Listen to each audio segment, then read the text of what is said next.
नमस्कार, मैं अजय कुमार। प्रभात खबर की चुनावी चर्चा में आपका स्वागत है। हम लोग आज बात करेंगे पहले चरण में जिन 4 सीटों पर चुनाव होने वाले हैं, वो उसका करीब-करीब अब वो समय, वो तारीख अब नज़दीक आती जा रही है। 19 तारीख को वहाँ मतदान है और इस दौरान वहाँ प्रचार-प्रसार काफ़ी ज़ोरों से चल रहा है उन सभी चारों सीट पर। और इस बीच में जो चुनाव के मैदान में अब तक कोई स्टार गायक या फ़िल्मी दुनिया से जुड़े हुआ कोई बड़ा नाम अब तक नहीं था, उसकी पूर्ति की है पवन सिंह ने और उन्होंने ऐलान किया है, जैसा कि आपको जानकारी में है, काराकाट की सीट से उन्होंने चुनाव लड़ने की घोषणा की है। वहाँ एनडीए की ओर से उपेंद्र कुशवाहा और भाकपा माले की ओर से राजा राम सिंह चुनाव मैदान में है। अब तीसरा कोण पवन सिंह कितना बना पाते हैं, इस पर भी हम चर्चा करेंगे। लेकिन सबसे पहले हम उन 4 सीटों के बारे में चर्चा करना चाहेंगे जहां की 19 तारीख को मतदान होना है। वहां क्या हालात हैं, वहां की पृष्ठभूमि क्या रही है। तो इस बातचीत में हमारे साथ जुड़ रहे हैं, हमारे स्टूडियो में हैं पॉलिटिकल एडिटर मिथिलेश कुमार जी। मिथिलेश कुमार जी, आपका स्वागत है। जी नमस्ते। मिथिलेश जी, आप बताएं, औरंगाबाद, जमुई सुरक्षित, गया सुरक्षित और नवादा की इन 4 सीटों पर क्या हालात हैं? तो गया से शुरू करते हैं। वहां पूर्व मुख्यमंत्री जीतन राम मांझी चुनाव मैदान में है, एनडीए की ओर से, हिंदुस्तान अवाम मोर्चा की ओर से उनकी पार्टी है, और राजद के विधायक पूर्व मंत्री कुमार सर्वजीत वहां से चुनावी मुकाबले में हैं, महागठबंधन के प्रत्याशी के बतौर। तो मिथिलेश जी, इन गया में क्या तस्वीर निकल कर आ रही है सामने? जाहिर है कि अब मात्र 6 दिन अब रह गए हैं। 17 को चुनाव प्रचार खत्म हो जाएगा शाम 5 बजे। गया में एक और जैसे जीतन राम मांझी वहाँ के लोकल हैं, कुमार सर्वजीत भी लोकल हैं, उनके पिता भी सांसद थे। दोनों के बीच में कड़ी टक्कर है, मतलब मुकाबला कहा जाए तो करीब-करीब बराबर का है। जीतन राम मांझी के पक्ष में ये है कि प्रधानमंत्री की सभा हो या एनडीए के बड़े नेताओं की सभा आसपास हुई है और फिर वो 16 को आने वाले भी हैं, तो उसका लाभ उनको मिलेगा। दूसरी ओर हम लोग देखते हैं कि कुमार सर्वजीत के पक्ष में या महागठबंधन की बात करें तो तेजस्वी यादव स्टार प्रचारक के रूप में वो घूम रहे हैं। उनके साथ मुकेश सहनी भी हैं जो वीआईपी पार्टी के अध्यक्ष हैं। तो इन दोनों की सभा हो रही है। तो कुल मिला के नेता, बड़े नेता तो है मैदान में, लेकिन मतदाताओं का रुख कैसा है इस पे निर्भर करता है। दोनों उम्मीदवार सुबह 6 बजे से पसीना बहा रहे हैं। हम लोगों ने उसकी रिपोर्टिंग भी की है। पता है कि सुबह 6 बजे निकलते हैं, कड़ी धूप, गया का इलाका आप जानते हैं कि सबसे ज्यादा तापमान होता है। दोपहर का टाइम में निकलना मुश्किल है। उसमें भी दोनों नेता, एक बुजुर्ग 70-78 साल के जीतन राम मांझी, दूसरे उनकी तुलना में अगर देखें तो कम उम्र के हैं नौजवान। नौजवान, लेकिन गर्मी तो गर्मी है और हम्म। जाना है, सब मतदाताओं के घर पे जाना है, तो ये टफ है। लेकिन फिर भी मुकाबला करा है। दोनों अपने अपने मुद्दों को लेकर, इंडिया गठबंधन के जो उम्मीदवार हैं वो अपने मुद्दों को लेकर जा रहे हैं कि जो रोजगार है, रोजगार का मसला है, इलाके अगर का पिछले डेवलपमेंट चुनाव का से है। अगर तुलना करें हम लोग, या बात करें पिछले चुनाव को सामने रख के, तो क्या बदला है? जैसे पिछले चुनाव में जो कैंडिडेट थे वो तो सीट ही चली गई समझौते में। जी तो जी। इसके बारे में हमारे दर्शकों को आप अब जैसे चुनाव गठबंधन तो करीब करीब बराबर रहा। एनडीए में पिछले बार भी 2019 में भी जदयू था, भाजपा थी वो सीट। अब इस बार वो गया की सीट, इस बार जो समीकरण बदला तो हम पार्टी जो है जीतन राम मांझी की पार्टी, वो पहले महागठबंधन में शामिल थी 2019 में, इस बार वो एनडीए में शामिल हो गए। तो वो सीट जो जदयू के सिटिंग एमपी जो अभी मौजूदा सांसद है विजय कुमार मांझी, वो उनकी टिकट कट गई। अब उनकी जगह एनडीए के उम्मीदवार हो गए जीतन राम मांझी। तो तस्वीर यहाँ बदली। पिछले बार जीतन राम मांझी भी उम्मीदवार थे, जदयू के खिलाफ थे, हम पार्टी से, महागठबंधन से। इस बार जीतन राम मांझी उम्मीदवार है एनडीए के, हम पार्टी से। उनके मुकाबले आरजेडी ने अपना उम्मीदवार दिया। तो ये तस्वीर है। जहां तक डेवलपमेंट की बात है तो आप गया इंटरनेशनल जगह है, मोक्ष की धरती है, लेकिन आप गया जाएंगे तो पिछले 5 सालों में मुझे कोई बड़ा डेवलपमेंट नजर नहीं आता है। गया शहर की जो सड़कें हैं, वहाँ की आबादी, वहाँ पेयजल की समस्या हो या फिर जो गर्मी का है, पहाड़ के कटने की बात एक है। बड़ा काम लेकिन हुआ है, वहाँ गंगा जल पहुंचाने की जो योजना थी, जी राज्य सरकार के, खास जी तौर से नीतीश जी कुमार के बारे में कहा जाता है कि उनकी जी वो जी व्यक्तिगत रुचि भी थी कि गंगा का पानी हाँ। वहां पहुंचाए, तो मैं उसी माने पे उस इलाके में। हाँ, मैं उसी पे आ रहा था कि ये काम जो है, ये स्टेट लेवल की ओर से जो गंगा नदी का पानी, जैसे फल्गु नदी सूखी हुई थी, लोग वहां जाते थे तर्पण के लिए, तो पानी नहीं पानी है। नहीं। तो अब है कि मैं खुद गया था पिताजी को लेकर, तो वो पूरी नदी जो है भरी हुई है गंगा के जल से। तो एक एक बड़ा काम वो हुआ, एक दिखता है। तो अब उसका लाभ एनडीए उम्मीदवार को कितना मिल पाता है, पॉलिटिकल लाभ, ऐसे तो जनरल के लिए हुआ, जी। घरों में पानी भी गंगा नदी की जा रही है पीने के लिए भी। लेकिन ये तो मुद्दे रह गए हैं क्या चुनाव में, जैसे विकास का मुद्दा हो या कोई ऐसी बातें जिसको लेकर लोगों को आकर्षित करे कि हाँ, हमें इस मुद्दे पर वोट देना है। माने मेरा आशय ये है कहने का कि जो सामाजिक समीकरण आम तौर पर जो कहा जाता है कि उसी के आधार पर, और वही आधार बन जाता है चुनाव जी जी का। बिल्कुल सही है। आप बात विकास की करें, विकास मुद्दा बनाने की कोशिश करें, लेकिन अंततः जो वोट होता है वो सामाजिक समीकरण के आधार पे ही होता है। और तात्कालिक वहां समीकरण किस ओर बनता दिख रहा है, किस कैंडिडेट के पक्ष में, किस गठबंधन के पक्ष में अधिक से अधिक जातियां गोलबंद हो रही है, ये चुनाव का परिणाम और वोट बूथ तक पहुंचने का ये एक सबसे बड़ा कारण हो जाता है। और इसी पे रिजल्ट भी दिखेगा। विकास के मुद्दे फिर पीछे, मतलब पिछले बार की तरफ फिर वो पीछे ही रह जाएंगे। लोग, पब्लिक में भी है, मतदाताओं को भी पूछना चाहिए अपने उम्मीदवारों से कि आपके पास एजेंडा क्या है। एक बड़ा अच्छा है जो अभी तक एनडीए की बात करें या फिर महागठबंधन की बात करें, तो कांग्रेस की पार्टी की ओर से उनका एक घोषणा पत्र जारी हुआ, लेकिन गया में कांग्रेस के उम्मीदवार नहीं है।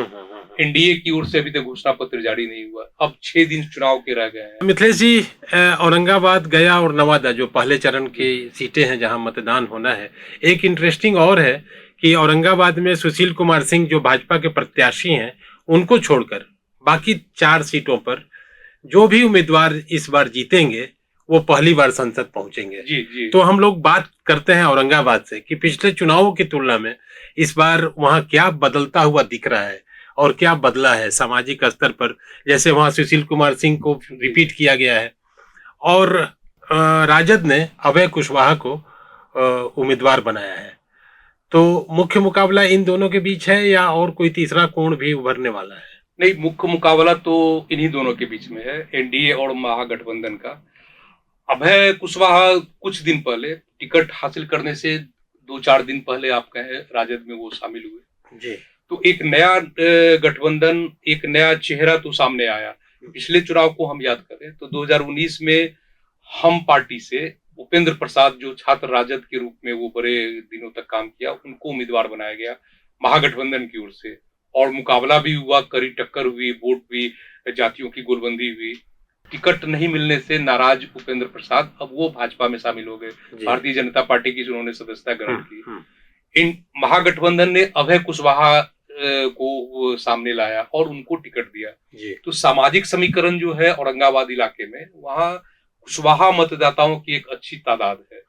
तो महागठबंधन ने, या जो उसके थिंक टैंकर है या जो उसके रणनीतिकार हैं, लालू प्रसाद जी को ले, तो उनकी नजर में कुशवाहा वोट की गोलबंदी महागठबंधन की ताकत को मजबूत करती दिखने लगी होगी, तो ऐसा उन्होंने उम्मीदवार बनाया।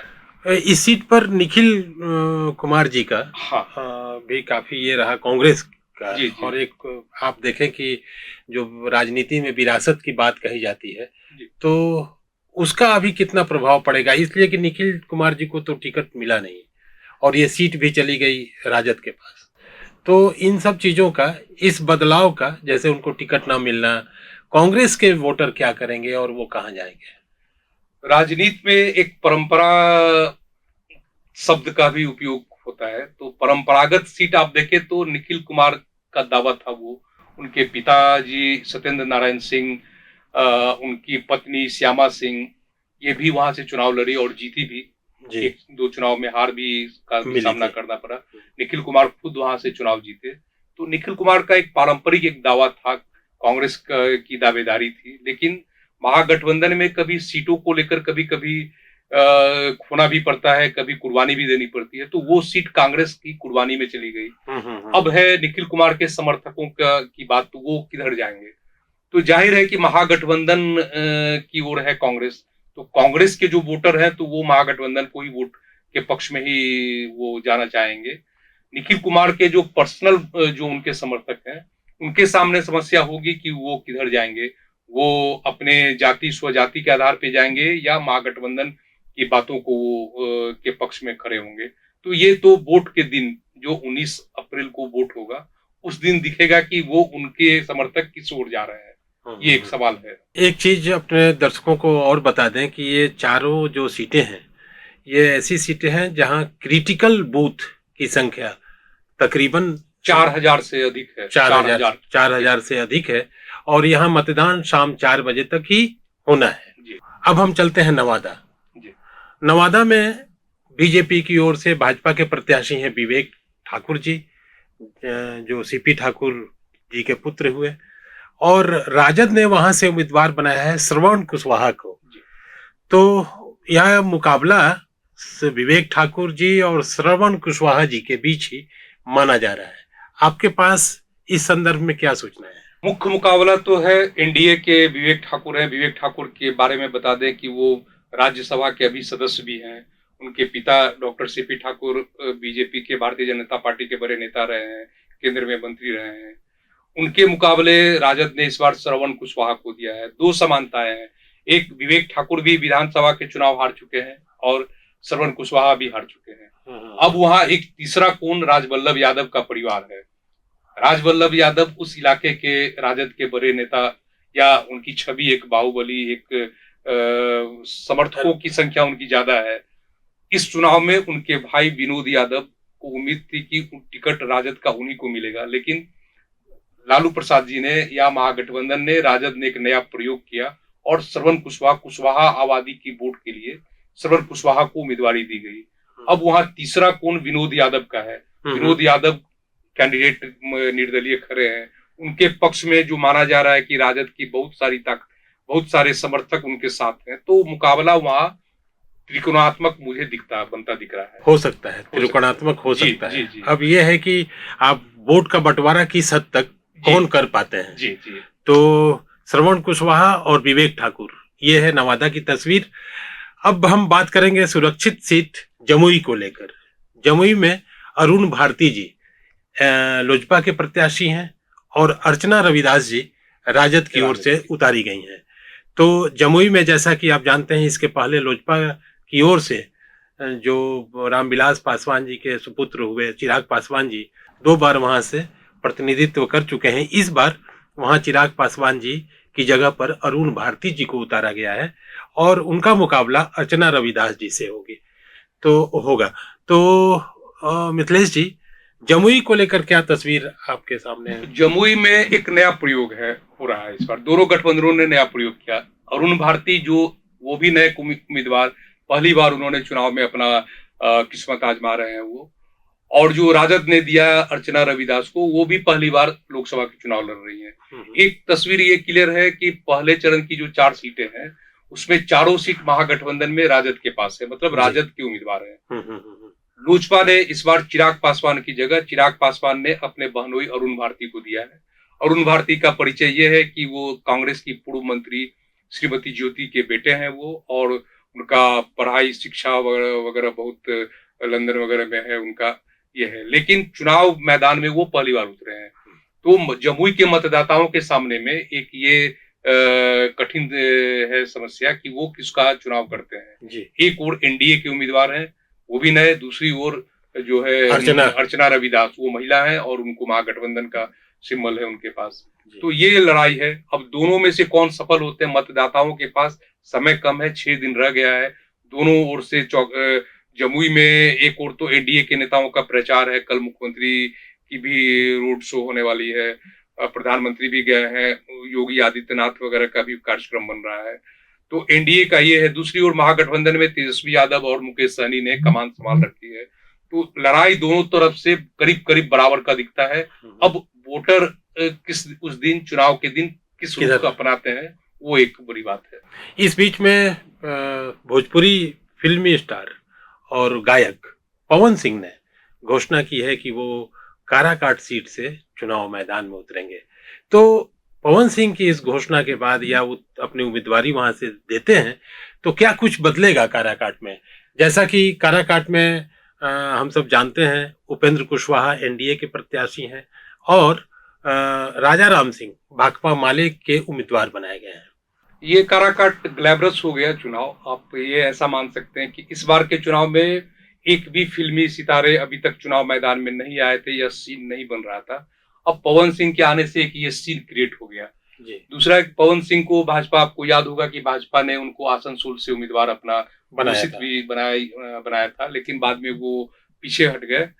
अब आरा से भी बात चली कि आरा से उनको टिकट मिल सकता है, लेकिन भाजपा ने आरा में अपने उम्मीदवार आरके सिंह को ही उम्मीदवार फिर दूसरी बार बनाया।